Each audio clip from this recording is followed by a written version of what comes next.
This is Change the Conversation. I'm Natalia Loback, founder and principal of Chart House Advisory Services, and we're back with Stephanie J. Marshall, who is an alignment coach and the founder of Kickstartology. Welcome back. Hi, thank you for having me again. So as you can probably tell, we're actually filming these on the same day. You're only seeing them a week apart. So it is kind of funny when we're like, hi, I'm so happy to be back. I often find that I accidentally wear the same things on the same day of the week. So it could have been different. I mean, it could have been different. I'm always wearing the same things, so you just never know. You know, something we just talked about in the last episode that I wanted to dig into a little deeper is the importance of vision. So this is where I start to get really excited, because when I'm coaching people, and I mean, I use the word coaching lightly because I'm not really a coach. I am, a change advisor, but, part of it is really helping people understand the importance of that vision, that change vision. Where the heck are we going? I always like to say change is the destination. It's not the process. The process is all the emotions that you go through. We talked about that. If you didn't listen to the last one, you better tune back. But change is that destination. And Steph, tell me a bit more about how vision plays a role in the work that you do and how important it is. Okay, well, I'm actually going to start with a little hashtag science fact that blows me away every time. So I work with my clients, and at first I'm kind of like, well, what do you want big picture? What do you want your life to look like 5-10 years from now? What do you know? And also at first, some people are like, I have no idea. I'm like, well, what do you know? A quick example is I've never met somebody in the history of coaching who's like, I'm hoping to be less energetic in 10 years. So maybe I'm going to let myself go a little, right? Nobody ever says that. So we can always start with, do you want to feel good? Do you want to have good habits at that point? They're like, oh yeah, okay, right? And then we go from there and we build on what we do know. And what's critical about that is you need to figure out an idea in your mind that you can viscerally connect to. Now, again, you're coaching high-level CEOs. A lot of them are like, okay, enough with this feeling shit. Let me just get this done. Am I allowed to swear? I'll blank it out. Thank you.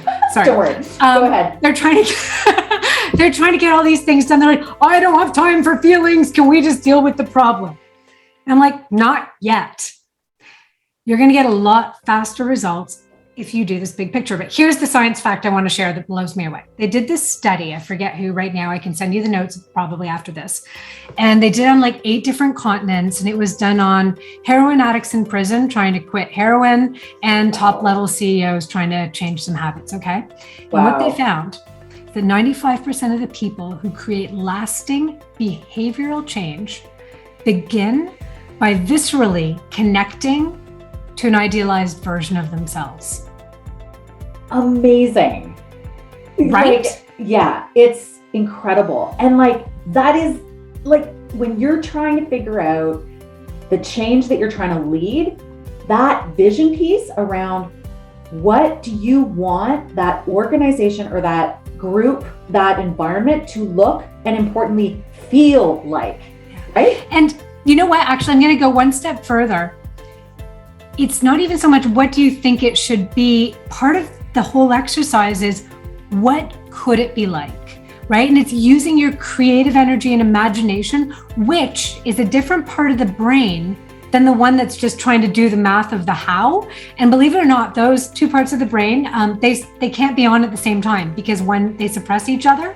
So we need both to come up with the best results and to get the fastest results, because you're going to need the other side to get into action and get there. Absolutely. You can't live in vision it's not fantasy land, but you can't live there. But you need to go there you're going to get much faster results if you start with that piece. It's so true. And, I something that you talk a lot about in terms of the alignment, when I'm looking and leading change in organizations, it's exactly it. If you know that vision and that you understand where you're going, that North Star is guiding you, everything else falls into alignment. And I'm just going to share our first law of alignment, which speaks to that. And it's what's cool about this little piece of advice. You can't do it with denial, okay? But spend more time thinking about what you want than what you don't want. It's a complete game changer. And the first part is you need to know what you want. Exactly.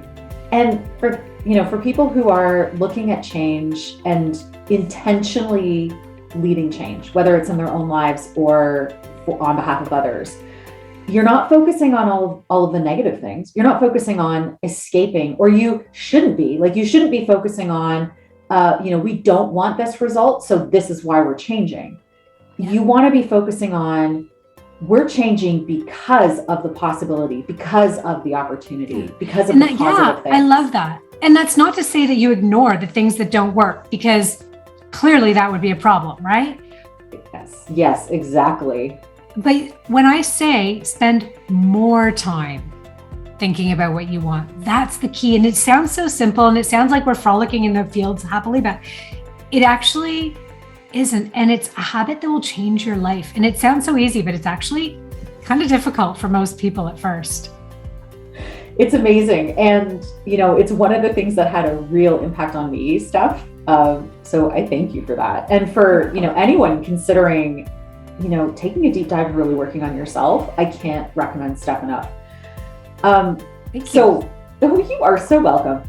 You know what, I think that is where we're going to stop for today, but I am going to invite you back for one final conversation. Thank you so much for being here today, Steph. Thanks for having me.